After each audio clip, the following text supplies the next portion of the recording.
भारतीय वायुसेना में भारी संकट है, क्राइसिस में है भारतीय वायुसेना और चीन और पाकिस्तान के मुकाबले भारतीय वायुसेना पिछड़ती जा रही है। अब इसमें कितनी सच्चाई है? जिन्होंने रिपोर्ट लिखी है एशले टेलिस, वो बड़े जानकार माने जाते हैं और तमाम देश उनकी सलाह को मानते हैं। भारतीय वायुसेना का संकट कितना गहरा है, चीन और पाकिस्तान से हमारा फासला कितना ज्यादा बढ़ गया है और भारत की सरकार क्या इसके लिए सचेत है और कितने कदम उठा रही है और कितनी जल्दी उठा रही है। मेरे साथ सुरक्षा विशेषज्ञ प्रफुल्ल बख्शी मौजूद हैं इस पर बातचीत करने के लिए। प्रफुल्ल बख्शी साहब, लगातार ये बात होती रही है कि हम कहीं पिछड़ रहे हैं, लेकिन कार्नेगी एंडाउमेंट की जो रिपोर्ट है वो इस बात को दोहरा रही है और चेतावनी थोड़े और गंभीर स्वर में दी गई है। ये चेतावनी कितनी सीरियस है? कई बार ये भी डाउट होता है कि क्या अमेरिकन थिंक टैंक है, अपने अपने हथियार बेचने की होड़ है, क्या इसमें ये एंगल है या वाकई ये गंभीर स्थिति है? देखिए, ये तो अब बहाने ढूंढने वाली बात है, जिसमें बिल्कुल टोटल सच्चाई है। और vice chief of air staff air marshal Dhanoa ने एब्सोल्युटली क्लियर कह दिया है, पहली बार किसी ने सच बोला है कि हमारी जो स्थिति इतनी गंभीर है कि हम टू फ्रंट वॉर कर ही नहीं सकते। और अब ये भी जो आंकड़े बोले हैं, हमारे जो 44 स्क्वाड्स होने चाहिए वो 33 रह गए हैं, उससे भी कम हो गए हैं क्योंकि 50% सर्विसिबिलिटी है, और भी कम होने वाले हैं। और जो हम सोच रहे हैं कि हम 45 स्क्वाड मिलेंगे, वो भी गवर्नमेंट ने हमारे को 42 की ही एस्टैब्लिशमेंट दी है।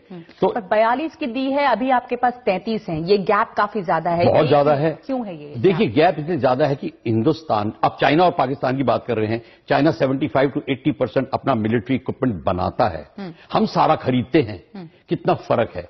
आप कब और क्या क्या खरीदते रहेंगे, कितना खरीदेंगे? और पाकिस्तान और चाइना मिल के बना रहे हैं, एक दूसरे की मदद कर रहे हैं, R&D दोनों की मिल के हो रही है। ये कितना फर्क है? हमारी R&D बिल्कुल नील के बराबर है जी। तो हमारे पिछड़ने की वजह कि एक तो हम इतना ना तो खरीद पाए और ना हम R&D में आगे बढ़े, हम डेवलपमेंट में भी। इंडिजिनाइजेशन प्रोग्राम नहीं है हमारा। हम कोई भी एयरक्राफ्ट नहीं बनाते, उसका इंजन नहीं बनाते, उसका वेपन सिस्टम नहीं बनाते, डिलीवरी सिस्टम नहीं बनाते, एवियोनिक्स नहीं बनाते, आप कुछ भी नहीं बनाते। और ये एयरफोर्स की बात नहीं है, ये आर्मी और नेवी की भी बात है। नेवी शायद स्लाइटली बेटर होगी, पर ये प्रॉब्लम हमारी इतनी गंभीर है कि अब ये जो बात निकली है, ये एब्सोल्युटली।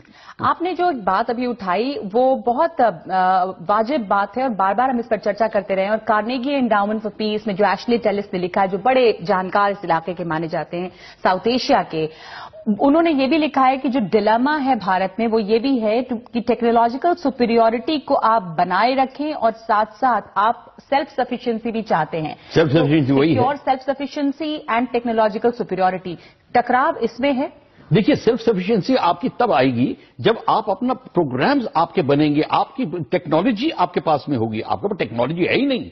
अब प्राइम मिनिस्टर मोदी जो बहुत जोर से जिस पे जोर दे रहे हैं, मेक इन इंडिया कर रहे हैं, वो इसको लेके कर रहे हैं कि हम जितनी जल्दी टेक्नोलॉजी आए और जितनी जल्दी हम उसकी बनाने की कोशिश करें ताकि भारत इस गंभीर स्थिति से निकले। हमारे को एक ही सिर्फ स्थिति में प्रॉब्लम ये आएगी कि चाइना की प्रिपरेशन इतनी ज्यादा है कि अगले 2020 में चाइना के पास में हम 800 कॉम्बैट एयरक्राफ्ट होंगे, पाकिस्तान के पास में 200 मोर होंगे।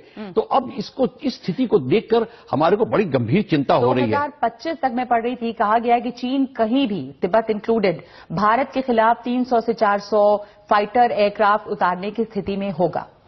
और हम 2027 तक ये सोच रहे हैं कि 42 स्क्वाड्रन हमारे पास। आप मान के चलिए कि चीन उस स्थिति में है, वो होगा नहीं। उसकी जो एयरफील्ड इतने ज्यादा हैं, उसकी जो logistics on the eastern border इतनी अत्यधिक है और उसकी प्रिपरेशन इतनी ज्यादा है। चाइना और पाकिस्तान मिलके उनकी जो कॉम्बिनेशन जो हो रहा है, वो इतना ठोस कदम उठा रहा है। हमारी प्रॉब्लम है, हमने कोई भी जहाज नहीं बनाया, कोई भी टेक्नोलॉजी। हमारा कावेरी इंजन LCA का रह गया है, LCA बैठा हुआ इसलिए बैठा हुआ है। हम GE404 की बात कर रहे हैं जी। बख्शी साहब, ये है कि हमेशा से एक परंपरागत तरीके से ट्रेडिशनली हमेशा भारत बड़ा सुपीरियर रहा, भारतीय एयरफोर्स जो है, और 71 से इस इलाके में भारतीय वायुसेना का डोमिनेंस एक तरह से रहा है। एशले टेलिस भी इस बात को कहते हैं कि आपको उसको मेंटेन करके रखना है, लेकिन उसमें आप कई पिछड़ गए हैं बहुत, और अगर इस इलाके की स्टेबिलिटी चाहिए तो भारतीय वायुसेना का दबदबा चाहिए पैसिफिक रीजन में। देखिए, पिछली अब रिपोर्ट्स रहे ना, ठीक है, 71 की बात है और इत्यादि है। हमारा उस टाइम 88 में 3:1 रेशो था इंडिया पाकिस्तान का, अब है 1.7:1 और भी कम हो जाएगा।